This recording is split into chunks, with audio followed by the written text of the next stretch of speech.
Hello there. Look at these objects right here. What if I told you that I'm going to give you a bunch of pictures of these objects from different sides, and what you have to do is you have to come up with a system that generates me the picture as if the object was viewed from any direction. So something like this, right? Any direction, you can get me a picture of that object from just a few input pictures. This is a pretty daunting task. Specifically, look at the ship, for example, right here. You can see in the water there's specularities that only appear if you view it from a very particular angle, right? Also the drum kit, you see that. The microphone on the left, it has very specific structure to it. So this is not at all like a trivial task. There's very intricate things here, and this not only with toy data, but here you can see real world scenes. So this isn't some kind of abstract thing. You can actually use this in the real world. Now don't look at these things too long, they tend to make me dizzy. But that's ultimately the goal. Input a few pictures and then being able to synthesize any kind of view. So the paper we're going to look at, it's a bit of an older paper, but I think it's pretty cool and it's relevant, and there is a bunch of follow-up work to this. This is very popular right now. This is the paper introducing NeRF, representing scenes as neural radiance fields for view synthesis. And it's by Ben Mildenhall, Pratul P. Srinivasan, Matthew Tunchik, Jonathan T. Barron, Ravi Ramamurthy, and Ren Ng.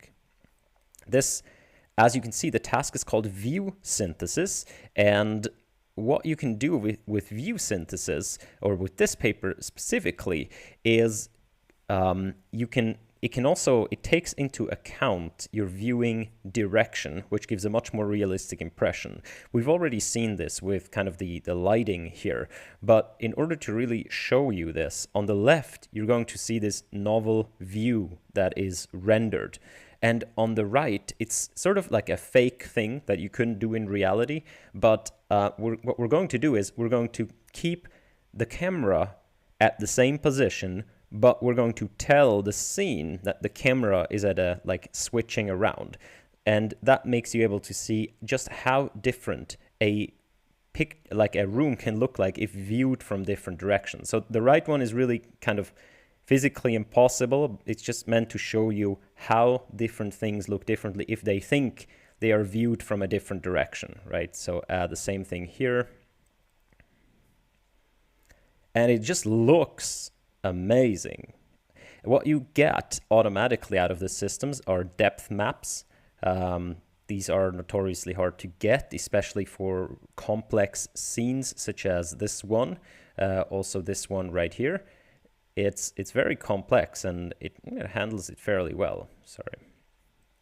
You can even do something like AR right here, since you now have a representation that tells you how far everything is away, and you have it from different views. You can see, and you can even get meshes, so I should be able to move that around here.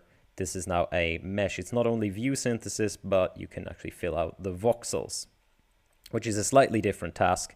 And if you have pictures from all around, you can synthesize kind of any view in between, as you can see right here. So we're going to switch away from the fancy videos to the paper. Now, the special thing about this paper, and this is, it's in the spirit of something like sirens. So sirens, I've made a video about it, and the special thing right here is it uses deep learning in a little bit of a different way than we would normally use it. So first of all, what does the abstract say? We present a method, well, it is novel, that achieves state-of-the-art results for synthesizing novel views of complex scenes by optimizing an underlying continuous volumetric scene function using a sparse set of input views. So the task description is the view synthesis, right? Synthesizing novel views. Also, you're given a sparse set of input views. So you have a scene, let's say you have a tree or something like this. So here's a tree. I know, beautiful. And you're given a bunch of images. So maybe someone, stood here and took a picture. So the picture kind of views in this direction. It depicts the tree. And someone stood here and took a picture of that same tree. Maybe the same person. Someone flew up here, took a picture of that tree. So you get a bunch of those. Maybe you get 20 or something around the tree. Maybe more, maybe less. So from these pictures, you want to build a thing that can generate any view from anywhere. Okay? And the way they do it is by optimizing an underlying continuous volumetric scene function. This is a cryptic way, but it goes along the direction of the sirens and kind of a bigger trend in, I think, in these neural rendering papers and so on, which is that we want to overfit a neural network to a single data point. This is really different from classic deep learning. If you ask someone, how would you go about this problem with deep learning? What they would tell you is, okay, I need a data set. I need a data set of these, different scenes. And the input, now I have my X and my Y. So the input X is going to be always like, 30 images of a scene, and Y is going to be the scene itself or whatnot, like the tree or the mesh of the tree or something like this. And I need this many, many times. So I need a data set with 30 images of, I don't know, a house, and the Y is the house, and so on. So that's my training data set. And then my test data set, it can be something else, right? So it can be things that I now want to test. However, in this particular case, this is not the case. Here, it is one neural network that is fit to one scene. So what we have is a neural network that has a bunch of layers, and all the neural network cares about is this particular scene, right? If we want to render a new scene, we take a new neural network. That's what I mean. We overfit a single neural network to this particular scene. We use the 30 images or so we got to completely overfit this neural network. And the goal is going to be that the tree itself, like the scene itself, is going to be in the weights of this neural network. So the weights of the neural network now represent the scene. And this has various advantages, right? We already saw this with the sirens, that very often this is a much, much better representation, more compact representation of the entire mesh than any other way, like if you stored it in voxels or something.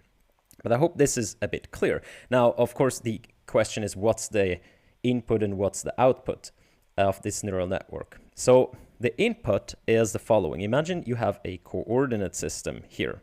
So you get a coordinate system, X, Y, and Z. Okay, and the neural network gets two things as an input. It gets as an input a position in that coordinate system, which we call X, and X is actually XYZ is a three-dimensional vector, right? For example, right here, this is our X now, and also we get an D, which is a viewing direction. Okay, so for example, if my camera is the top camera right here, the viewing direction would be this ray here. Well, everything's orange. I'm gonna make that blue. So the viewing direction, D, would be that. Okay, so the angle here, we care about the angle. It's actually two angles you need to describe this viewing direction. So a position and the viewing direction. And the output of the neural network, what does it output? The output of the neural network is going to be a color, C, like what color is at that particular location, and a density. Is there even something at that particular location, right? So the density tells you whether there is something or not, and if there is something, the color tells you what color it is, all right? So this is a really different way, I want to stress that again, of using neural networks. There's no longer images going in and, you know, something coming out. What goes in is a position and a direction. So you ask the neural network, hey, neural network, you, in your entirety, you represent this scene. You represent, if you're trained well, if you're overfit well, you're overfit on the tree. Now, I want to know at a particular location in this scene, viewed from a particular angle, what am I going to see? So on this picture right here, I'm wondering for this pixel, if I send a ray to this location, what am I going to see? And the network will tell you you're probably not going to see anything because there's nothing there. Or if there is something there, you're going to see the color, I don't know, red. Okay, so how from this you can pretty easily get a picture. Namely, if I have my frame of the picture, for each pixel I need to send a ray through the scene. So I send a ray through the scene, and what I need to do is I simply need to query this model at each location. So here, here, here, here, here, here, here, and so on. At each location, I will ask the neural network, is there something there? And if there is, what kind of color am I gonna see? And what you'll get is a bit of a curve. Thank you. Is a bit of a curve. So if here is your 0 and you send the ray out into the scene, and this is the density going up. They have these graphs in the paper, by the way. I'm not smart enough to come up with them by myself, but they say, well, maybe at the beginning you're not going to see anything because there's nothing there, but then, you know, at some point you're going to see something. There is something there. You hit the tree, right? And you're inside the tree, and then you're out of the tree again. Okay? At the same time, at every point, it gives you a color. Now here, it actually doesn't matter what the color is. It will still output a color, but it doesn't matter. And here it's going to say green, right? It's going to say, at every point here, it's going to say green, green, green, green. And here, I guess it doesn't matter. It's probably going to say green as well. But in any case, what you can now do is you can simply look at where do I hit the first time the object, which is here, right, when the density goes up, and what color's there. And now I know what I need to render at that particular pixel. Now you can simply do this for all pixels, and you got yourself an image. And the neural network is powerful enough that for the same location, you can see this right here, it can give you different results depending on the different viewing directions. So that makes it such that it can kind of depend on where you view it from. It can capture these lighting effects, these reflections. And also it can capture transparency, because imagine you have a curve that is not as clear as this one, but you have a curve that is something like here. So here is one wall of a glass, and here is another wall of the glass. And they go up in density, but they're not fully dense, right? And the front of the glass is maybe blue, and the back of the glass is red. And now, if you integrate your ray along this, and you integrate weighted by the density, you're going to get a mixture of, you know, preferably blue, because that's in the front, but also a little bit of red, right? You can see like if a ray goes through here, you can handle transparency. And so this is a really powerful model right here. And again, there's no need for a data set other than the scene that is right in front of you.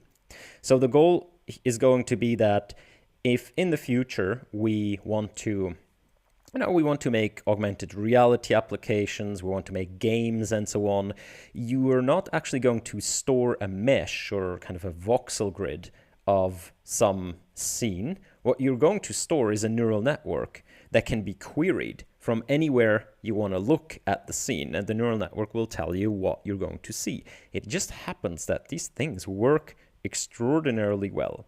So here's the process, again, the task. You get a set of input images right here. You want to find out where they're taken from. So for each input image, you need to determine where was the camera and in which direction did it look. This is a known problem. So all these kind of classic also structure from motion, SLAM, and so on, they need to determine the camera positions from the pictures. And so that's a thing you can take from existing research. And then you want to render the new views. And yeah, here is, I think, where they get into it, we represent, they say, a continuous scene as a 5D vector valued function. And the function is going to be a neural network. It has a 5-dimensional input, and it has the output is going to be a color, which is 3 dimensions, and a density, which is 1 dimension. Okay, so the input is a 3D location and a 2D viewing direction, and the output is a color and a volume density. So in practice, we express direction as a 3D Cartesian unit vector, and they say we approximate this continuous 5D scene representation with an MLP network. So the network, as we said, this is the input, this is the output, and we optimize its weights to map from each input 5D coordinate to its corresponding volume density and directional emitted color. Now the only question is, of course, we have these images. We don't actually have as a training set kind of the densities at that place. So everything needs to be sort of grounded into the images that we have. Now, luckily, the whole process that I've described here, which you see again here, so if you want to render an image, you take an image, you pick a pixel, you shoot a ray, and you sample along the ray, and you ask your network what's there. The network will tell you if there's something there, and if so, what color. You're going to see the density over time, and then you can render an image. Now, if you already have an image, right, which is we are given a set of these images, if you already have one, you can now calculate a loss. Namely, what do I see and what does the network tell me I should see, right? If the network is not trained yet, that's going to be a pretty big loss. And if you make the loss as something differentiable, then this whole process is in fact differentiable. That's the next cool thing about this. The whole process of sending the ray, sampling the position, integrating over it, and at the end coming up with a pixel color, that is a differentiable process, of course, if you do it correctly. But that means we can use those 30 images or 50 or whatever we have in order to construct a big loss, right? Every ray, so every pixel in every picture that we have defines a ray. So every ray essentially is a data point that we can fit to. So at the end, we get a pretty sizable data set for the network, which is going to be number of pixels times number of pictures. However, again, it is a different problem than having a data set of many of these scenes. So the whole process is differentiable, and that means you can just fit the neural network to this scene. You overfit it to these 30 images that you have, and that's going to be your network. And this network then is going to represent the scene in its weights. So the weights are the scene at the end. There is a bit of so there are lots of engineering tricks here. So for example, we encourage the representation to be multi-view consistent by restricting the network to predict the volume density as a function of only the location X, while allowing the RGB color to be predicted as a function of both location and viewing direction. So the reasoning here is that the volume density is not dependent on the direction. Like even if something is kind of transparent, it's going to be transparent. It's going to be the same transparency from different directions. There's only very limited amount of materials where that is not the case, right? So as a simplifying concept, we're going to see the transparency of the object is always the same, which is kind of where stuff is independent of where you look from. It's only how stuff looks that is dependent. So the RGB color is going to be a function of both location and viewing direction. And what they do is essentially, so they input X right here. So the location, they yank this through a network. They get out two things. So they first get out this density, and they also get out a hidden representation. That hidden representation they then concatenate with the viewing direction, and that goes through another stack of layers in order to give them the color. Okay. I think it's also, you could do something with a transformer here and some causal masking, though I'm pretty sure someone has already done this, given that the paper is almost ancient at 1 year of age. In the machine learning world, that's really old. So, exactly. So this is the formula for rendering. This is a technique called volume rendering with radiance fields. So if you have a radiance field is a function that tells you exactly what we train a neural network to do. Namely, if I look from here and I look at that point, what do I see? What you want to do is you want to send a ray through the scene, and you want to integrate along that ray. So you have kind of a far bound and a near bound, and you want to integrate from the near bound to the far bound. So that means you send the ray through the thing. You want to integrate this thing, this T thing right here. That tells you can see the density is in here along the ray from the beginning to the point where you are. That is the probability that the ray doesn't hit anything, right? It's the probability that the ray goes on through that room. Basically, it's the probability of empty space. The inverse of that, like this distinguishes whether there is something or not, whether the ray continues up until the point T or not. So you have whether or not the ray is actually at that particular point, how dense that particular point is, so how much stuff there is in terms of occludence for your ray. So if this is high, your ray is going to stop and you're going to adopt the color that is there. You can see this is multiplied by the color at that particular place. So you send the ray, and as soon as your system determines there's something here, you're going to, since this is multiplied, the density is multiplied by the color, your ray is going to adopt the color of whatever's there. And then after that, this quantity here is going to be small, because this quantity is, again, an inner integral that tells you whether or not the ray even reaches that location. So the ray reaches the first location, at which point it's going to adopt the color, and after that, even though there is stuff, right, even though the density is high, the ray is not reaching it. So the whole formula captures all of this. And as we said, with a bit of nuance, if this is not always 0, 1, it can handle transparency as well. And here they demonstrate again from this scene. So you have two different points in the same scene, but viewed from different locations. And on the right, they show you this is all the same point in the scene, but the circle represents kind of different angles at which you can view it from. And you can see that the color is really different depending on the angle where you look from.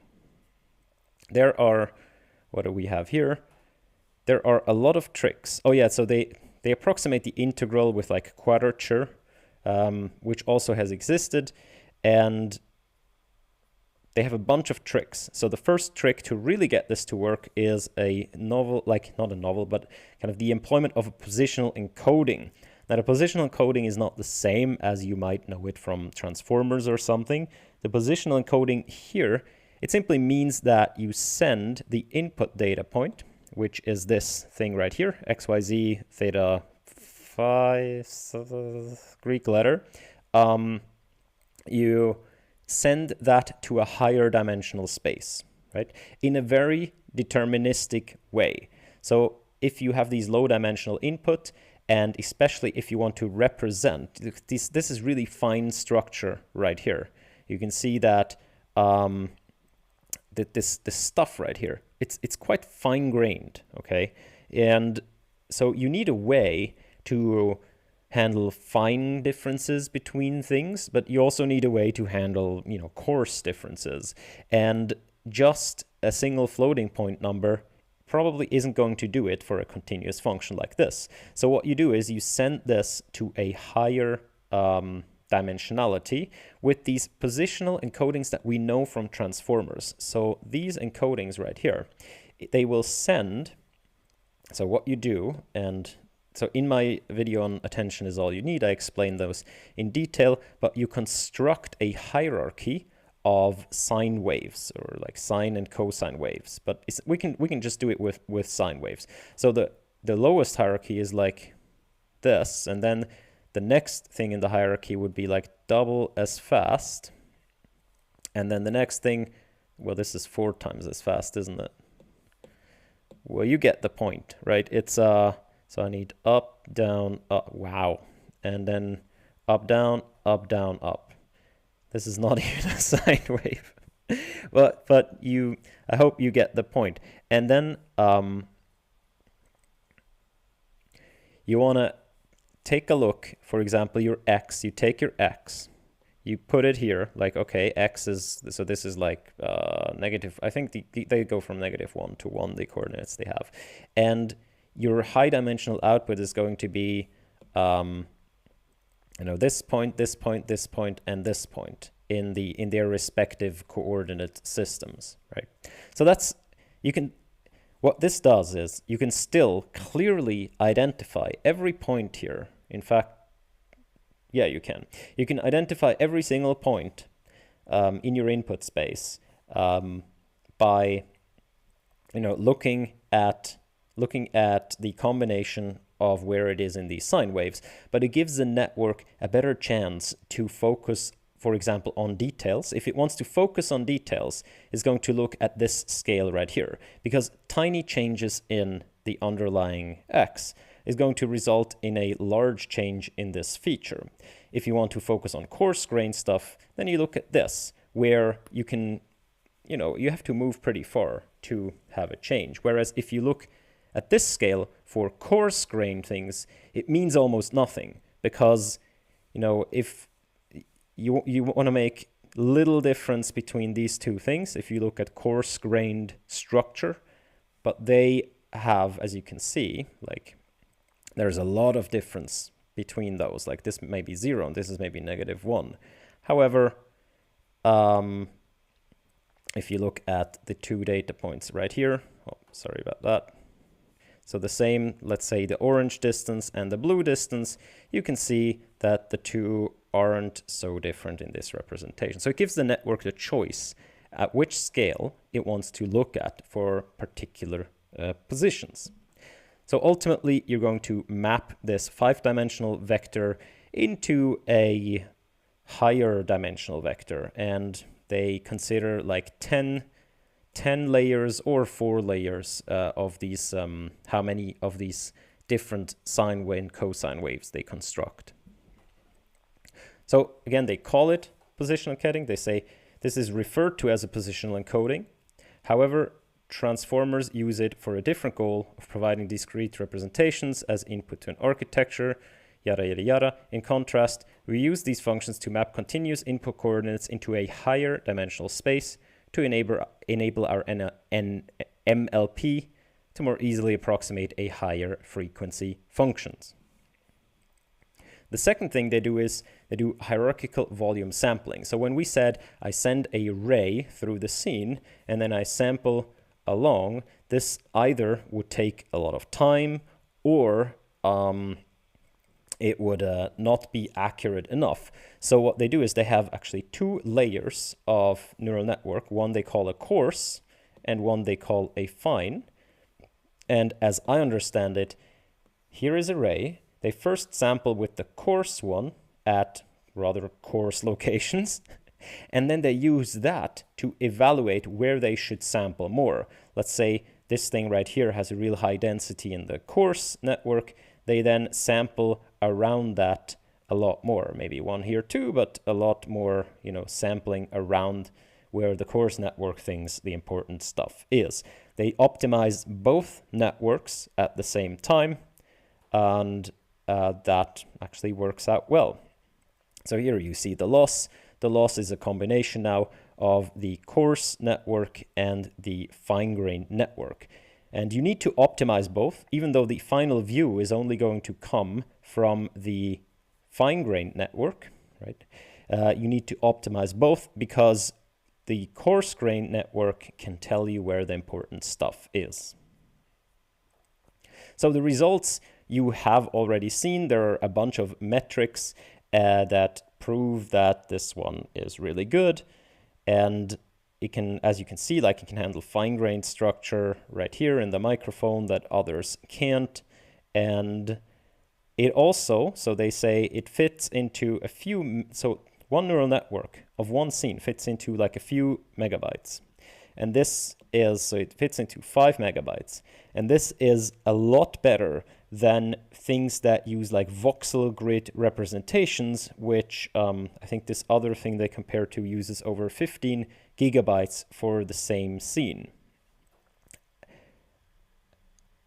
Which, and this is interesting, which is even less memory than the input images alone for a single scene from any of our data sets. So this is really like, it's even smaller than the pictures, right? So even if you maybe want to show this to another human, it'd be better you send the trained NeRF than the pictures if space is a consideration. Though I don't know how they measure the pictures. Like you can probably compress, if it's different pictures from the same scene, I guess there's some compression potential if you want to transmit them as a bond. Never mind.